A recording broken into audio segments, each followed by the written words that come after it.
Hi, Guilds. Shyla Colt here again with another vlog.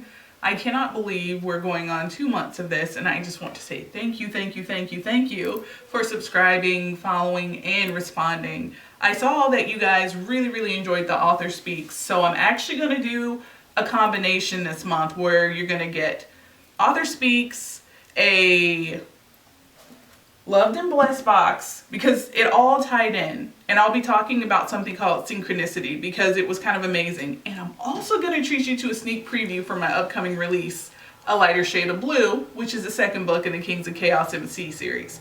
So let's start off with talking about synchronicity. Now, for those of you who don't know what that is, it is the simultaneous occurrence of events that appear significantly related but have no discernible causal connection. I have been getting encouragement left and right, and it all started when I got my last Loved and Blessed box, and I got 31 Rays of Hope by Holly Marie, who's awesome. Hi Holly! She friended me on Twitter, and she was really supportive as I went through this process. Now, 31 Rays of Hope is Christian based, but I encourage you to get just a book of inspirational quotes or a book about someone that you find inspiring, and just every day just read a little bit from that, because as you take that time to go over this, it really helps you keep going. I think when you're going after goals, sometimes it's really hard to be in between the goals where you're not quite where you want to be, but it seems like you can't see the progress that you've made. So I'm always really big about looking at how far you've come, checking to see where you're going, and just trying to stay encouraged and inspired throughout the process. Funnily enough, like I was saying, everything just lined up. What do I see in my Loved and Blessed box this month? Encourage yourself. Use a bulletin board, a scrap box, a glass jar, or even this box. Decorate it with your favorite sayings, photos, inspirational quotes, and sort of count not only your blessings, but things that encourage you. Well, I got this really neat little bag, and it had these little cards. Just, I won't take this for granted, and whoa, this is a blessing. This is a wonderful thing that's happened to me. I just thought this was ingenious, and I'm always looking for something to do with my mason jars anyways. So imagine if you just took some time to write some things on this and then you check back. I think it's so important to write things down and record them so you can go back and check them, because otherwise it's really easy to forget all of that in sort of just the daily grind.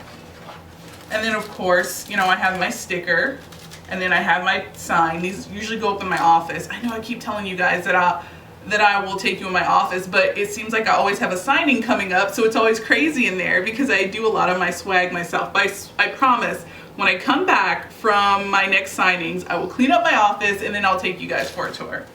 And then, count your blessings. I'm telling you, this is one of the best $10 I think that I spend a month just for the subscription with the Loved and Blessed. The owner is amazing, and she's really supportive also, and I can't talk enough about this. So, as I was saying, you guys had a really big response to Author Speaks, and a few of you asked me to speak on things. You wanted to know how I got started. Well, I've always written books, but then when my 30th birthday came up, and I had my first child at 29, and I was thinking, I want to show her about really pursuing your passions.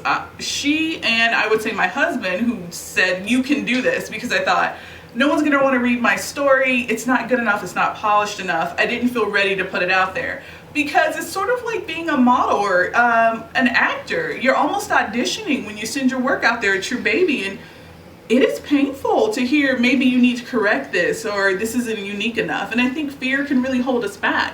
So the first thing I would say is, do not be afraid. Send your stories in. Send them in. Because maybe this company isn't a good fit, but this company may be. Maybe this editor says you have something there. Tweak these things. But if you don't send it in, you will never know. And it will just sit there, and all this work that you put into it is doing nothing. Show it to people you trust. Take the constructive criticism. Take it. That I said it. Take it. I promise you, anybody that's an expert in anything, or anyone that is at the top of their game, has been knocked down so many times. They had to learn. They had to take that criticism. They had to improve themselves. And congratulate yourself at the end of your story. You wrote a book. You wrote a book. Have you written a story? You're a writer. Have you written a book? You're a writer. Is it published? It doesn't matter. You put the effort in. You wrote the story. You are a writer. Let that empower you. How many people can say that they wrote a book? From start to finish, they wrote a book of original work. It is a big deal. No matter how long it takes you to get published, it's a big deal. If you self-publish it, guess what? You're an author. You are an author. And don't let anyone tell you any different. Again, you guys asked me about the self-publishing. So I gathered up my courage. I sent him my story with knocking knees, and I bit my fingernails. And a week later, bling, here comes an email from Evernight Publishing. Shout out Evernight. Thank you so much. Who gave me my start with my very first book, Don't Fear the Reaper. This was 4 years ago last month. What did I tell you guys? Synchronicity. It's all coming around. And 4 years later, here I am talking to you. I mean, it's amazing to me. And if you knew me, you would find this vlog very funny. I'm really more of an introverted person. Once you get to know me, I'm all over the place. But this is very difficult for me, but I find I enjoy doing it. I love talking to you guys. I love answering your questions. So rule number 1, do not be afraid. Rule number 2, get all the constructive criticism you can. Polish your work. Never stop learning. I am constantly reading books on plot, on character dialogue, everything I can get my hands on in my spare time to improve my writing. It is my goal, this is my personal goal, that every book you read is better than the last one. And if I'm doing that, then I feel like I'm doing my job. The next thing I will say is research your publishers. Because if I have a degree in child psychology, I'm not gonna try to go and get a job in sports medicine. It doesn't work, right? So you have to know that where you're sending this is looking for that. The next thing I would say also is don't get discouraged, because rejection is gonna happen, and what's not right for one company may be amazing for another one. How did I get into self-publishing? I love my publishers. I've been very lucky with the publishers I've had. I've learned at all of them. I've grown. I've had wonderful editors. And having someone believe in you enough to publish your book is a huge boost of confidence. And I'm actually a hybrid. I work with a publisher and I also self-publish. Why do I self-publish?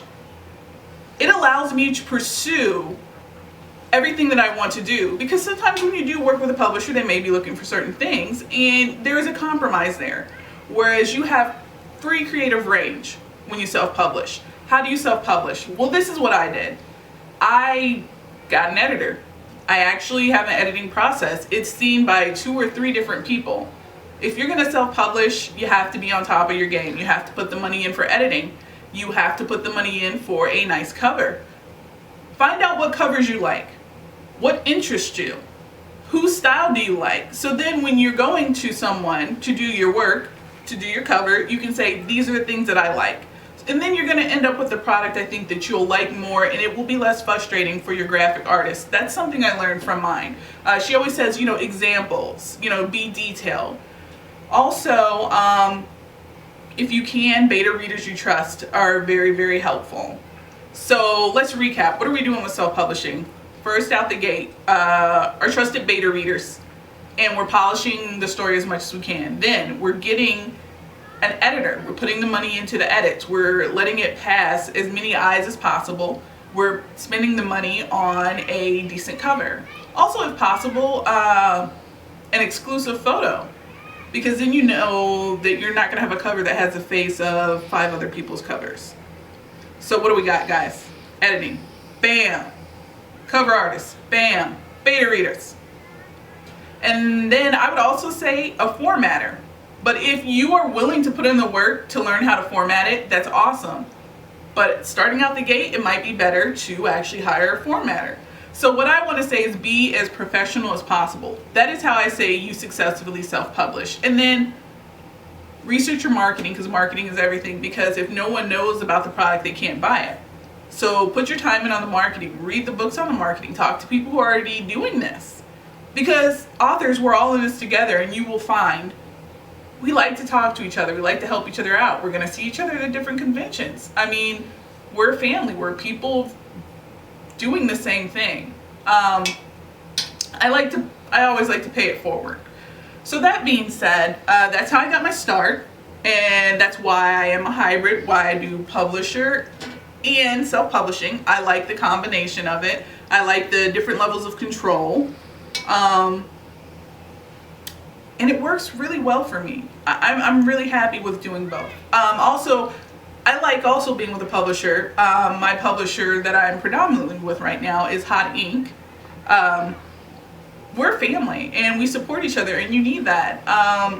Definitely make sure you have support there, whether you're in a writing group or just making friends with other writers, because it's such a solitary career. I mean, you're in front of your computer, you're doing your research, you're living in your own world almost. You really need to make sure you touch base, and it's nice to have someone that understands what you're going through.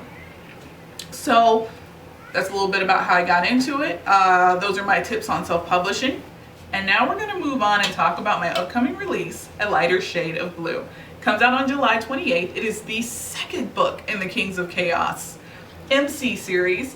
It is my longest book to date. I'm very excited about this. You guys have been asking me for this. I was afraid to do it. I wasn't sure if I had the chops, and then I said, I'm just going to do it.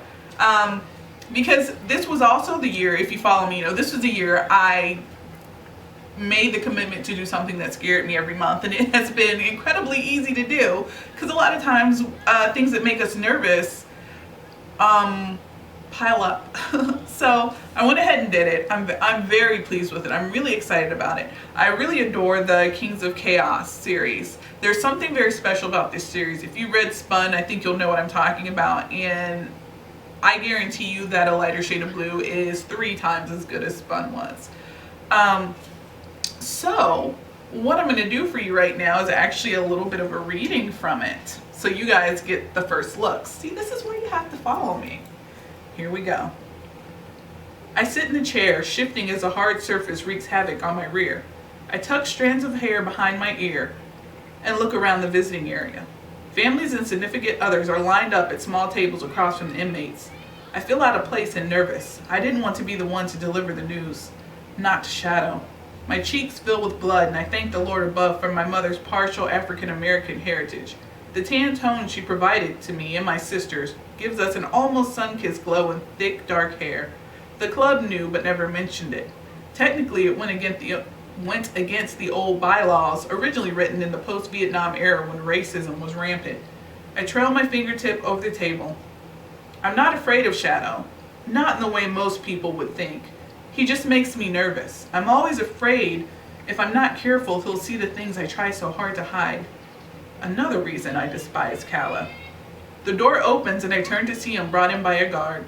He's doubled in size since I saw him during Christmas. My jaw drops and I can't help but let my hungry gaze swallow him whole. His broad shoulders, firm chest, and long russet-colored hair did funny things to my tummy. His beard is kept short and adds to the rugged maleness he exudes without trying. Ashamed, I break eye contact and pretend my hands have become insanely interesting. He sinks into the chair across from me. Not that I mind, but I wasn't expecting to see you, Shadow says. His gravel-filled voice sends chills up my spine. I peer up and catch his grayish-blue gaze. And that, my friends, is Shadow. You will love him. So you guys love swag, and I've been listening to you, so I've come up with a couple new things for swag. Kings of Chaos blanket, which I will be giving away, and my favorite, Kings of Chaos t-shirt. Now, I will be giving a few away the week of the release, which will be next week. Time flies. But I also have these and hoodies available for sale. If you want to go to my website, www.shylacolt.com, you'll be able to get in contact with me and see what I have. You guys were asking for it, and you know I really tried to cater to my fans. So, you got your sneak peek, you got some of your questions answered, and please keep sending those in for Author Speaks, because I really like to talk about what I do and help you guys any way I can, because I wouldn't be here without you readers or the people that helped me along the way, and I'm insanely grateful for that. Like I said, if you shoot me an email or a PM on Facebook, it may take me time to get back to you depending on what's going on, but I do answer all of them. Again, thank you so much for tuning in, and I will see you next time. Bye, guys.